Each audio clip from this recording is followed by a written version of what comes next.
After nearly 24 hours of flat-out racing, the season-opening Rolex 24 at Daytona came down to a one-lap shootout. Scott Pruitt takes the win. It's a Ganassi 1-2. Today, the scene shifts a little further south to Homestead Miami Speedway, a track that helped put Grand Am on the map. And they bash, they continue to bash. 2011 begins the way 2010 finished, with the same question being asked: who is going to stop the Ganassi BMW juggernaut? Will former Daytona prototype champion teams SunTrust and Gainsco retaliate after being pushed around by Ganassi at the Rolex 24? Having won twice at Homestead, can the legendary Brumos Porsche capture its first Grand Am GT win? And what about Patrick Dempsey's Mazda in GT at the Rolex 24, scoring the team's best Daytona result? Will he ascend to the top step of the podium? It's time for Sports Cars on Speed. Grand Am is here. Whether it be the championship finale or an early season sprint, Homestead Miami Speedway has always played an integral part in the Rolex Sports Car Series. Grand Am returns to the track for the first time in over a month. This is the Grand Prix of Miami. Hi folks, Lee Diffie along with Speed's sports car experts Calvin Fish and Dorsey Schrader. Welcome to Southern Florida for round 2 of the championship on a day where 2 big questions need to be answered.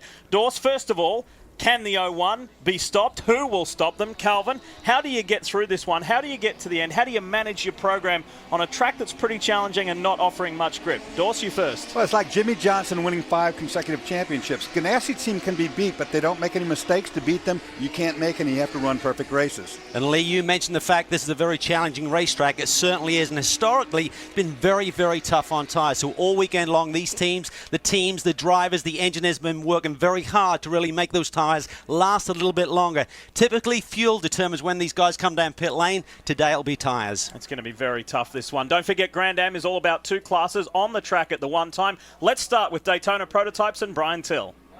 Well, Scott Pruitt and Memo Rojas let their championship intentions be known by winning at the Rolex 24 at Daytona just last month.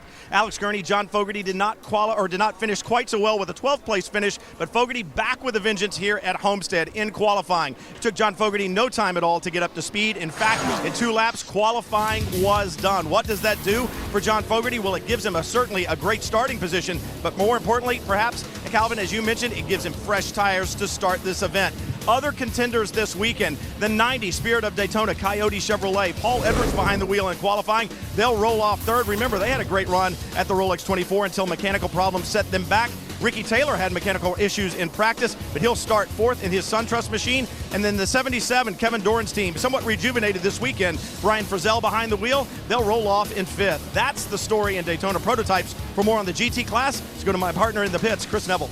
Brian, it was Porsche finishing 1-2 at Daytona, but this weekend not looking as strong. The quickest of the German make back in 7th on the grid. But you look at row 2, it's 2 Mazdas, very quick. Mazda won here last year, quick again this weekend. The quickest of the Mazdas, that 41 Dempsey Racing with the young Dane Cameron behind the wheel. And then look at that front row. We got a bow tie front row. Borised in a brand new wheeling Corvette on the outside, and Jan Magnussen giving Stevenson Motorsport and Camaro their first pole in GT competition. Dorsey?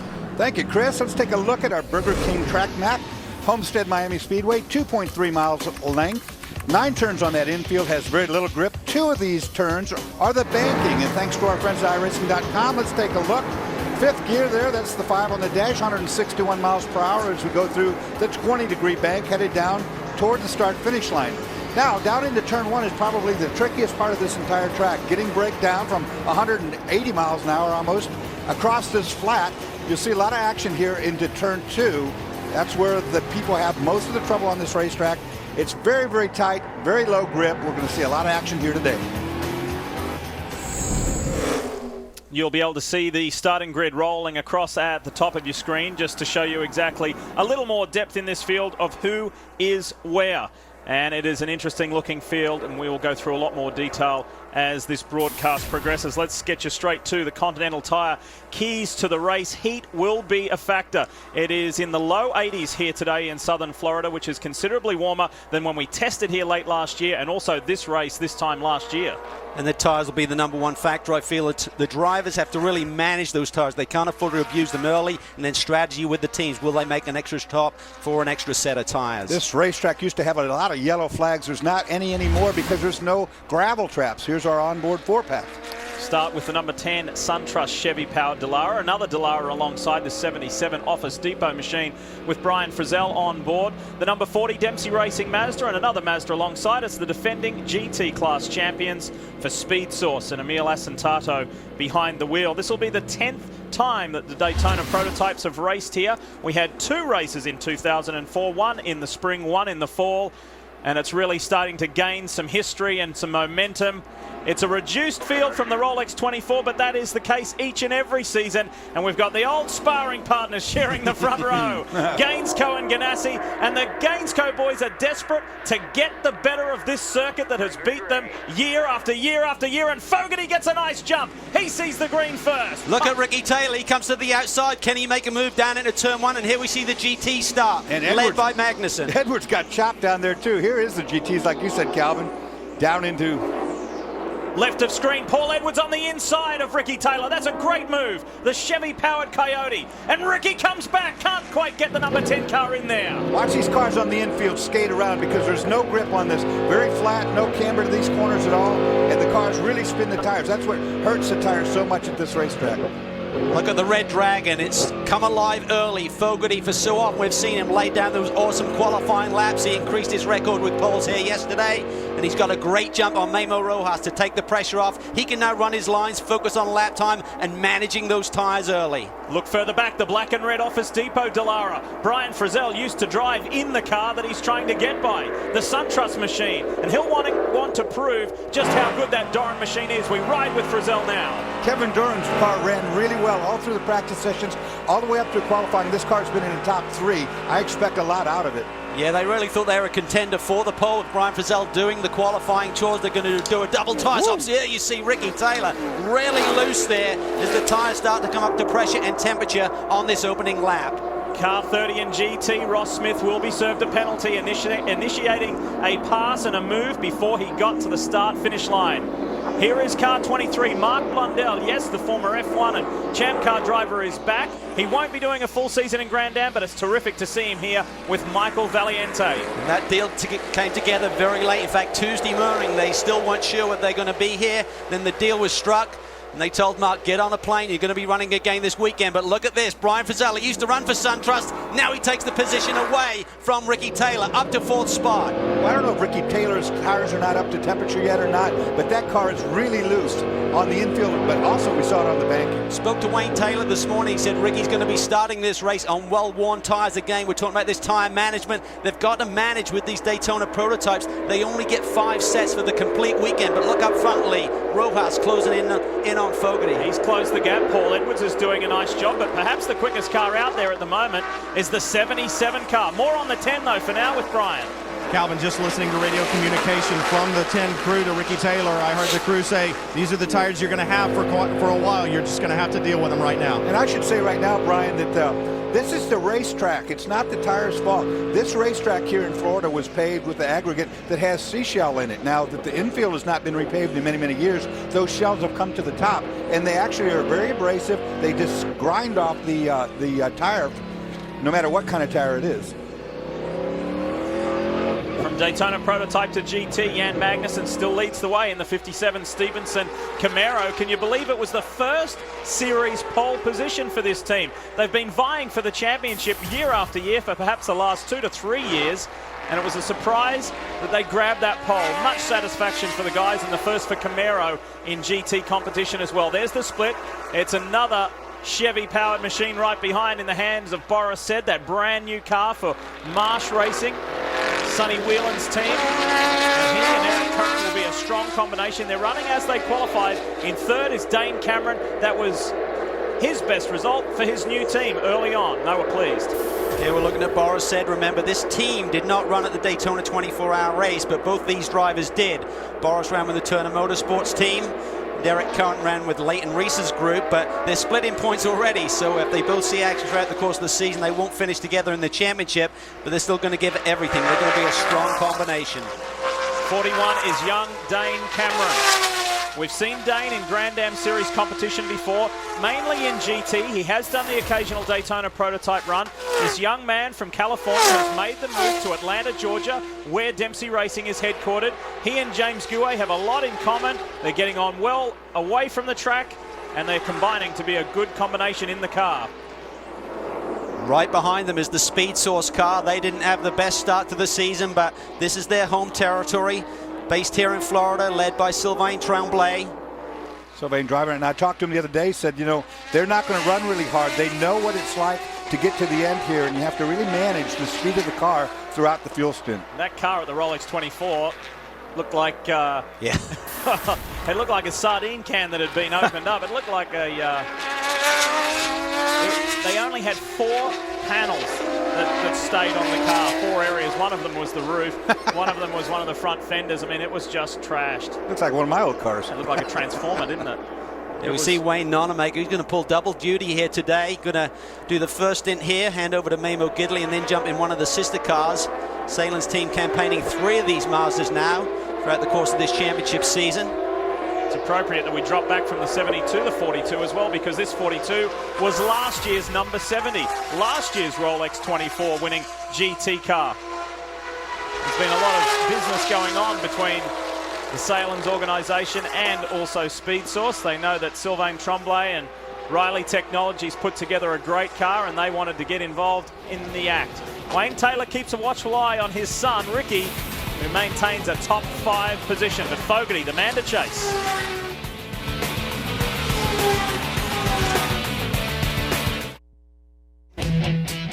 Speed's coverage of the Rolex Sports Car Series is presented on Speed by Rolex, a crown for every achievement. Brought to you in part by Burger King, home of the Whopper, and by the Capital One Venture Card. What's in your wallet?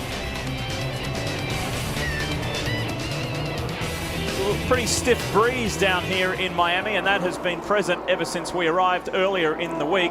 Weather is nice, and as I've said earlier, it's in the low 80s today, so that wind makes it a little more comfortable. We get you to our race analysis. There you see it, 2 different classes, of course, DPs and Grand Touring, and most drive 30 minutes to earn points, mandatory pit stop window within the first 45, and typically the teams are working out their strategy within this 2-hour 45-minute race as to when they make that first stop to be able to split the difference the rest of the way and get through it on just one more stop. But today we're talking about tyres. Spoken to a lot of the leading teams, they're looking at least 1 extra stop here today. Rojas looked like he had his hands full there, Dawson, pulling that car up on that corner, and he lost a little ground. You've got a 2-time champion leading a 2-time champion.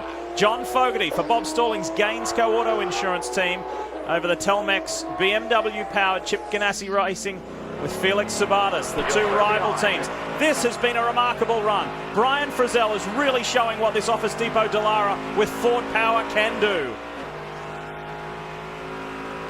Up to 3rd, and he's been in the top 3 in most of the practices, so I expect a lot out of this car. They really need a good finish. I bet you the boss is pleased, Chris. Yeah, he's got a smile on his face right now. Kevin, you guys are going with a little bit different driver strategy. Brian's starting the race, and he's also going to finish. Is that break in between going to allow him to be a little bit more fresh than the other drivers? We think there's going to be a lot of tire changes in the race anyway, which should give you opportunity to switch drivers freely. So we just wanted to have our quick guy in at the beginning, and he should be a little fresher at the end also. Good luck today. Let's take you back just a little moment ago when Brian Frizzell executed the pass on Paul Edwards as our top 2 come through by Steve Berthaud. Oh, he got pinched there. The 67 car, Steve Berthaud was not aware the leaders were right there. That was a lot tighter than it needed to be, Dorsey. Yeah, for this early in the race, way tighter than it needed to be. Let's show you Brian Frizzell, Paul Edwards up ahead in the Chevy-powered Coyote. Where does Brian execute this pass? This is turn 3, headed down the hill. Oh, you can see Paul right there get loose. He'll walk right to the inside now, I would imagine. Yeah. The 90 just offline a little bit, got into the marbles and stepped out.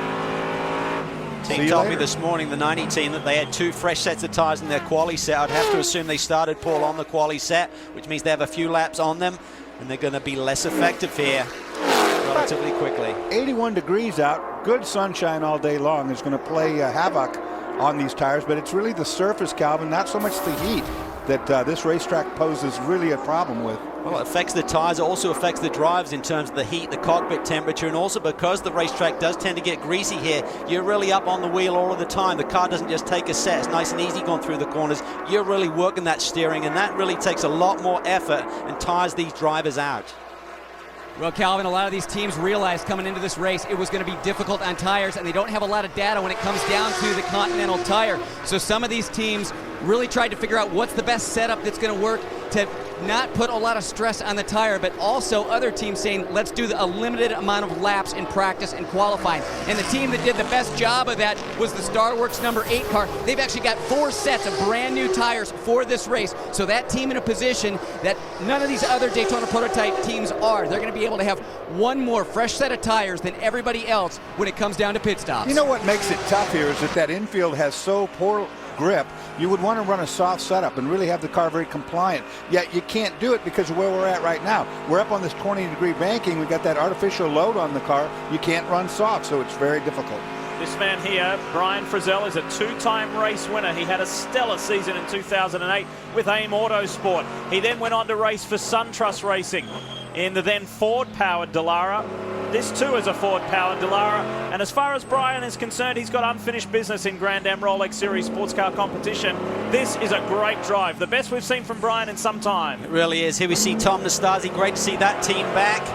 He gets out of the way. Brian got balked a little bit there, but you can't disappear. This GT traffic, it has to try and keep it clean, not make a mistake. It can't drive off the racetrack, but you get an ebb and flow here in this traffic situation.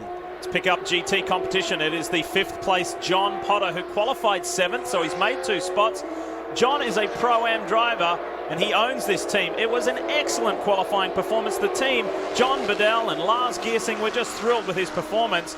And he's got his big hitter, Craig Stanton, coming up. The only concern with Craig is he hasn't done a lot of laps on these tyres in this heat at this track, so he's not quite sure what the characteristics will be as they go on. But you can count on Craig Stanton. He's been a series champion before. You know, right behind that, too, you saw the BMW Turner Motorsports. That's Paul Dall'Anna, another gentleman driver. Also, that's going to be taken over by Bill Oberlin. So if these 2 beginning drivers can do their stints and keep those cars clean, those are going to be 2 cars coming to the front. Guys, I had a chance to talk to Craig Stanton, who co-drives with John Potter in the 44 Magnus Porsche that you guys were just talking about. Stanton did do a lot of tire testing here, though, last December. So he has a lot of time on this tire, but under very different conditions. And Calvin, you were talking about how physical it is. Remember, Craig Stanton probably in better shape than anybody on this pit road, and he said, this is truly the most physical racetrack that we go to because you are always up on the wheel. There's always some input needing to be made, even coming off the corners when the car is relatively straight. Long day ahead here for every one of these competitors in the Rolex Sports Car Series. With that in mind, he's really working hard with John Potter on his fitness level. John has lost some weight. He's now doing a lot more what he calls training. He's running go-karts during the week, some off-road running with Craig Stanton as his coach. Here we see the 59 car. Didn't qualify where we expect it to, but makes a move on the 40 car there. Nice clean move over Patrick Dempsey. It was an awkward path, though, wasn't it? I mean, it looked like both cars didn't really know what the other was going to do, and it was a moment of indecision. They were both saying, be careful, be careful, yeah, be exactly. careful. You could see it. There goes our race leader, John Fogarty, whipping through the GT traffic. Where is Rojas? Here he comes. Frizzell will be next. Has he lost some ground to Rojas? There he is. 1, 2, 3 overall and in DP. We ride with Frizzell now. So it's been a good, steady, solid start for the top 3. What are the thoughts of a 3-time champion? Here's Scott Pruitt. If anybody knows how to get it done, it's Scott Pruitt. You talk about the 3 championships, Lee, but Scott, this racetrack seems like more than any other, you've got to race the track as much as you have to race the other competitors. How difficult is it for a driver to be patient? Very difficult. You know, and that's one of the things, you know, what we're seeing with the Continental tire, there's a lot of degradation with the tire. The performance isn't there for the long haul. So you really have to race the racetrack. You got to be patient with your car, get, you know, kind of the focus on how hard you can push it out of my family at home without overdoing it, because if you start burning up the tires underneath you, and that's kind of what's kind of going on. You look at the 99, you look at us, you know, even with the 77, I know the 2 guys up in front, they're running about as hard as they can without abusing the tires, and unfortunately, that's just what we have to do. You step over the line at all, it seems like the performance goes away. Well, you guys, with the strategy that you have, how many sets of stickers did you save? We got 3 sets of stickers plus a 2-lap qualifying set. So we're great if we need 4 sets for the race. A lot of it depends on yellows and exactly what we're going to see with that tire degradation. Well, we saw in practice, we feel from about a mid-14 to a mid-17. That's 3 seconds. That's a lot of time. That's the experience of Ganassi Racing. Planning ahead, guys. Planning how you're going to get through this race. I heard a great analogy today, boys. They said it's like having a piece of chocolate in your refrigerator. Do you eat it all at once, or do you save a little bit for each day of the week? I know you, Mr. Fish, you eat it all at once. I know. And then go to the start and get another bar. Look at this, though. Rojas is really putting the pressure on Fogarty. He's off.